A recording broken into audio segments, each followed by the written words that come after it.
start off with these issues of economic transformation, issues that young South Africans are protesting against earlier on today. It includes issues around transformation in the mining industry and remains contentious and topical because of varying degrees of implementation and perceived lack of tangible commitment to transformation quotas. Joining us now to talk about the upcoming transformation Ndaba and the sort of issues that really are going to guide policy in South Africa, Sue Brandt. She's CEO of Managing Transformation Solutions. Sue, thanks so much for coming through on this program and various other fora. We've been, talking about transformation and trying to explain to viewers across the African continent that given the legacy of racial segregation, it's created some kind of racial segregation of the economy as well. And those are sort of the hangovers we need to deal with, and it's created huge imbalances. But transformation coming to a head now and compounded by issues of unemployment and poverty. How's it all coming together? Yes. I don't think transformation is anything new, and the challenge with respect to transformation is nothing new to South Africa nor to the mining industry.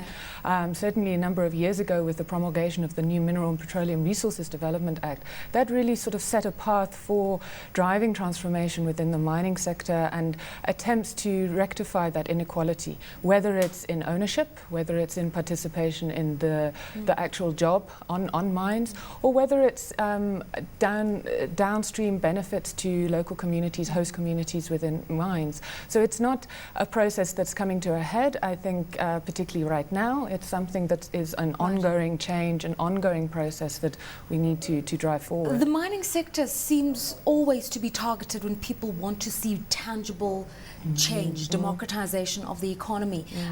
Is it because we believe minerals are our birthrights?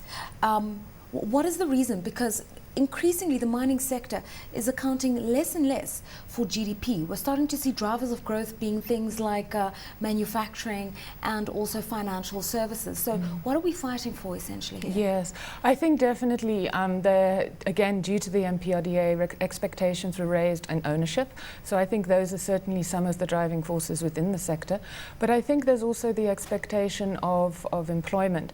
It's a complex issue. It's not something that is going to take place overnight. And I think the reality of what the industry can do and to deliver for the South African economy needs to be obviously considered and set into context of exactly what the individual businesses and what the sector in conjunction, in collaboration, can achieve. It's quite a challenge. Yeah, I mean, continuing on this track of why the mining sector, obviously we look at revenues that are generated by high commodity prices and we assume, you know what, if the price of gold is nearing $2,000, surely it must be a money spinner.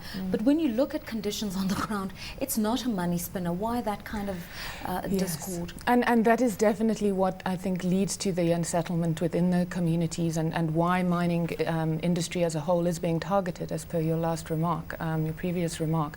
You see the large amounts of revenue generated, and the expectation is, as I said, amongst the communities and amongst society that they can benefit from that.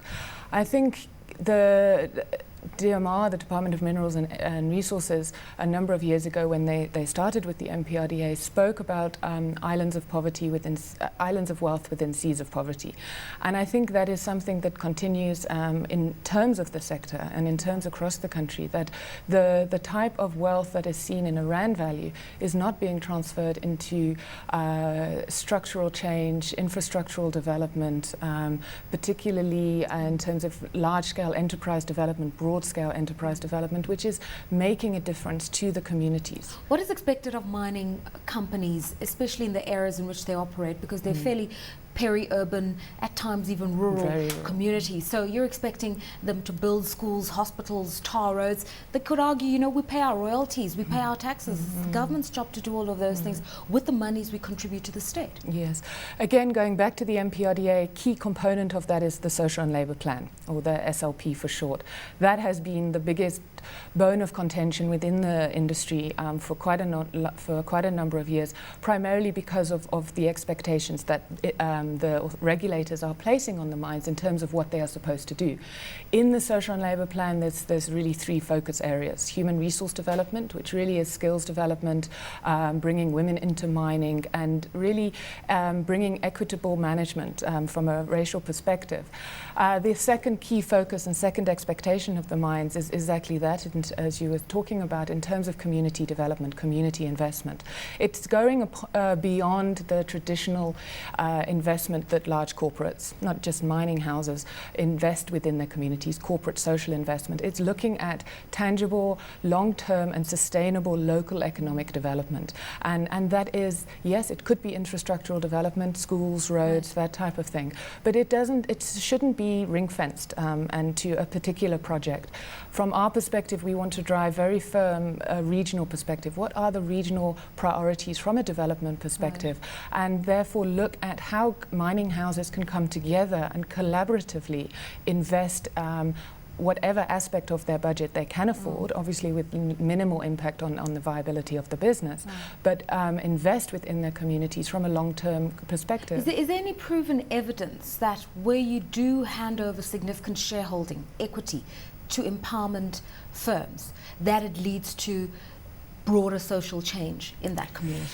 If you're talking about ownership in an operation, in a mining company, I would have to say probably not. The primary objective, one of the core objectives of the legislation is broad-based empowerment and broad-based involvement in the industry, and that's not simply at an ownership perspective. We have to look at the skills and the breadth of opportunities through employment.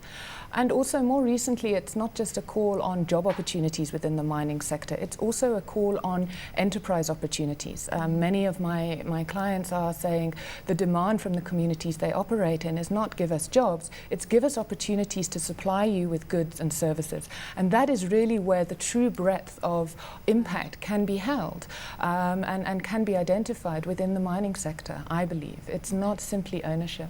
Okay, thanks so much for your time. She's Sue Brandt, and she's talking to us ahead of the transformation in Durban taking place next week. She's the CEO of MTS.